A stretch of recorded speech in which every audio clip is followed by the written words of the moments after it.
वो लोग ना तो हमसे कभी खुश थे और ना होंगे। अभी फिर आया है पिच पर अभी फिर आया एक नमूना और खोद के दिया है इन्होंने कि वो अर्शदीप ने रिवर्स कैसे करा दी। हाँ, इंजमाम भाई ने तो इंजमाम भाई से एक ही चीज़ बोलना चाहूँगा मैं, अगर आपको लगता है छेड़छाड़ हुई है तो आपने ही सबसे पहले छेड़छाड़ की है और आप पकड़े भी गए हो। हाँ, तो ये कार्टूनगिरी ना कहीं और चल सकती है। ये पब्लिक शामी ने जब ये बात बोली कि एक तरफ तो वो इंजी भाई भी बोल रहा है और कार्टून भी बोल रहा है, वो नहीं। शामी साहब, आपकी वर्डिंग अच्छी नहीं है, आपने अल्फाज का चुनाव अच्छा नहीं करा, मुझे तकलीफ हुई।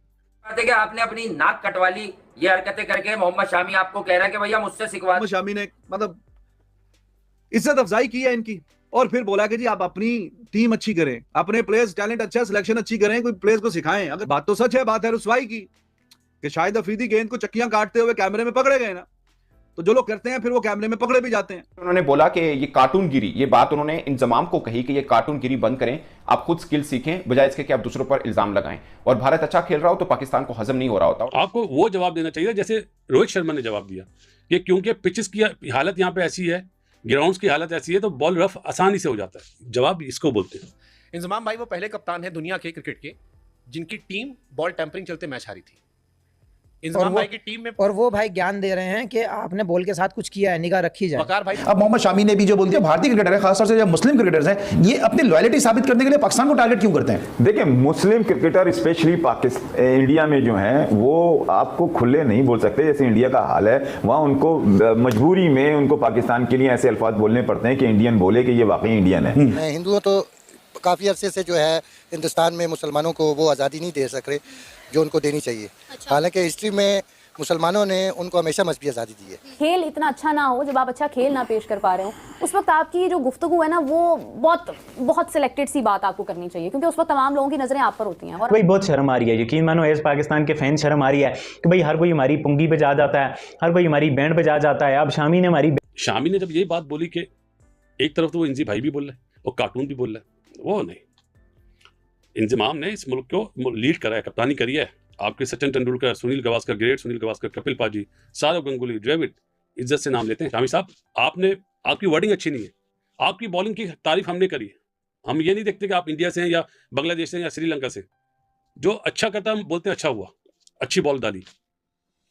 तो अगर आपको अल्फाज का चुनाव अच्छा करना चाहिए था, आपने अल्फाज का चुनाव अच्छा नहीं करा, मुझे तकलीफ हुई। अच्छा आपकी वर्डिंग अच्छी नहीं थी। आपको वो जवाब देना चाहिए जैसे रोहित शर्मा ने जवाब दिया कि क्योंकि पिचेस की हालत यहाँ पे ऐसी है, ग्राउंड्स की हालत ऐसी है, तो बॉल रफ आसानी से हो जाता है। जवाब इसको बोलते हैं। ऊपर से आपने फिर एक और बोंगी मारी। बोंगी इसलिए बोलूँ, क्रिकेट का वर्ड है, आप समझते होंगे कि मुझे तो नेट पे ना विराट कोहली खेलना चाहता है ना रोहित शर्मा। तो भाई मैं ये हाथ जोड़ता हूँ, आप पाए के बॉलर हैं। जब बासित अली एक जुमला बोलता है ना कि दुनिया के सारे बॉलर एक तरफ, बुमराह एक तरफ, तो आपके लिए भी ये बोलता हूँ कि जितना अच्छा सीम आपका हिट करता है ना बॉल को जो आपका पैच है, जो स्पॉट है, बहुत कम बॉलर है इस टाइम पे। आसिफ की मिसाल दी है मैंने कि आसिफ जादूगर था वो, तो आप भी उन्हीं बॉलर्स में शामिल हैं। लेकिन आपने ये कैसे बोल दिया कि विराट मेरा सामने करते हुए डरता है या रोहित शर्मा? यार क्या आप मतलब इतने बड़े बॉलर हो गए? आप क्या क्रिकेट से बड़े हो गए? बात तो सच है, बात है रुसवाई की कि शाहिद अफरीदी गेंद को चक्कियां काटते हुए कैमरे में पकड़े गए ना, तो जो लोग करते हैं फिर वो कैमरे में पकड़े भी जाते हैं। वो सैंड पेपर में वो ऑस्ट्रेलिया वाले वो पकड़े गए, फिर शर्मिंदगी भी हुई। तो जो आप करते हैं वहां पे आप बच नहीं सकते।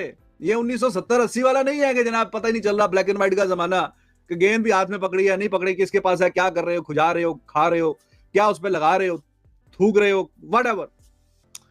अब तो पलक झपकने की भी मतलब आप वो भी उससे भी नहीं बच सकते। वो भी पता चल सकता जी हाँ जी ये बॉलर कितनी बार इसने पलकें झपकी हैं, बॉल कराते भागते वक्त से लेके बॉल फेंकने वक्त तक, तो आप बच नहीं सकते। तो मोहम्मद शामी ने मतलब इज्जत अफजाई की है इनकी और फिर बोला कि जी आप अपनी टीम अच्छी करें, अपने प्लेयर्स टैलेंट अच्छा, सिलेक्शन अच्छी करें, कोई प्लेयर्स को सिखाएं। अगर दूसरी दुनिया के कोई ये समझ, भाई जो क्रिकेट अब समझता है देखता है, हर किसी को पता है रिवर्स स्विंग का आर्ट, ये तो फैंस को भी पता है। उन्होंने जो असल जूता मारा, देखें जूता जो होता है वो ये नहीं है वो इंजमाम भाई के क्वेश्चन पे कुछ बोले, इसीलिए हम कह रहे थे कि मुंह ना खोला करें आप लोग गैर जरूरी। उसने कहा मैं तीनों बॉलें लेके आऊंगा। अब पता नहीं उसने कौन सी तीनों बॉलें की हैं, तो मोहम्मद शामी बेहतर जाने। तीनों बॉलें लेके आऊंगा पाकिस्तान, एक बॉल हाथ में देगा, दो मुंह में देगा। कह रहा है कि मैं वो बॉलें फाड़ूंगा, आपको काट काट के दिखाऊंगा, ना उसमें कोई डिवाइस होगी ना कोई चिप होगी, और मैं उन्हें आपको स्विंग भी करके दिखाऊंगा, रिवर्स स्विंग भी करके दिखाऊंगा।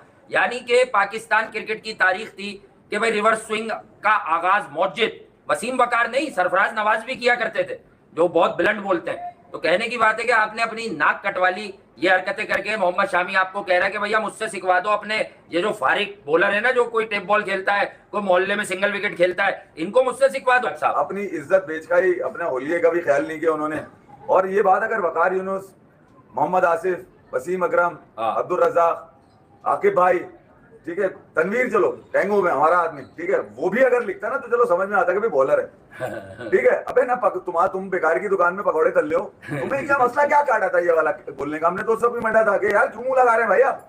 अब जब मुंह लगाया आपने तो हैदराबाद को निपटे आप। अबे भाई वो लसौड़े का खट्टा अचार खाता है, वो गाजर का मूली का भी अचार खाता है, वो हैदराबादी है। वो जब बोलेगा तो इतनी बदबूदार बात कर निकालेगा कि आपकी तो फटफटा के हाथ में आ जाएगी। अब देने को जवाब नहीं होगा आपके पास। अब आपने लौंडे छोड़ दिए अपने बेकारी के 2 टके के, और वो निकल के कह रहे हैं कि मैनर्स और ये और वो। अबे इनसे पूछो ना, इनकी जबान पे काबू क्यों नहीं है इनकी? किसी की जीत में कीड़े निकालना, पौके डालना, मतलब इनका मसला क्या है? लेजेंड लीग में आ गए तुम। अगर इनको कोई कीड़ा काट रहा था भाई, तो वो स्क्रूटनी कमेटी की जो मीटिंग, वो जो कमेटी बैठी थी, उसमें क्यों नहीं पेश हुए ये? भाई अपने उल्लू सीधे करके दिखाओ ना। पहले एक मिसाल तो, एग्जाम्पल तो सेट करो तुम, कि भैया मैं इतना सच्चा आदमी हूँ, मैं जो बोल देता हूँ पत्थर पे लकीर होती है। भैया तुम्हें तो इस लकीर के पीछे खड़ा कर दिया शामी ने बोल के। उसने बदतमीजी कोई नहीं करी है, उसने कवर में लपेट के मारा है तुम्हें, कवर में लपेट के मारा है उसने तुम्हें। वो चाहता तो साफ बोल सकता था वो तुम्हारे को, क्या उखाड़ लेते तुम उसका? यार मोहम्मद शामी अगर उसने अपनी लिमिट में रह के उसने बोला मैं दोनों बॉलें भाई से बदतमीजी कोई नहीं की, ये बड़ा अच्छा साइन है उसका। एक हसन रजा के हाथ में दूंगा, 2 इनके हाथ में। असल में असल जवाब तो जो मैं भी यही कहना चाह रहा था, वो जो हमारे एक बहुत ही कम फेमस क्रिकेटर है हसन रजा, उनका फेम सिर्फ ये है कि वो बहुत कम उम्र में क्रिकेट खेल गए थे। अच्छा बस मैं इतना ही बताऊंगा, वो पर्सनल बात तो हम नहीं बताएंगे। अभी तक छोटे शो किया हुआ था उन्होंने कि वो 14 साल और 200 कुछ दिन के हैं, लेकिन मैं तो जानता हूँ कि वो तकरीबन कितने साल के थे उस वक्त भी 18 के थे वो। 4 साल तो रोक कर आए थे अपने वो। तो बहरहाल अब ये बात अच्छी नहीं लगेगी अगर वो ये सुनेंगे, तो मुनासिब बात नहीं होगी, पर्सनल नहीं। लेकिन बात ये कि जो बात क्रिकेट की थी कि यार अगर अल्लाह ने आपको क्रिकेट खिलवा दी तो आप किस किस्म की बातें करते हैं यार, आप हो या कोई और हो, क्या नॉनसेंस बातें करते हैं आप लोग। कुछ लोग इनका भी कहते हैं टेंगो भाई का कि यार ये भी बड़ी बातें करता है। भाई बात ये है कि यार अगर किसी से कोई इख्तिलाफ है तो आप इनके पास जाके दे दो। हम डायरेक्ट किसी का नाम लेके टॉन्ट करें, ये हमारा भी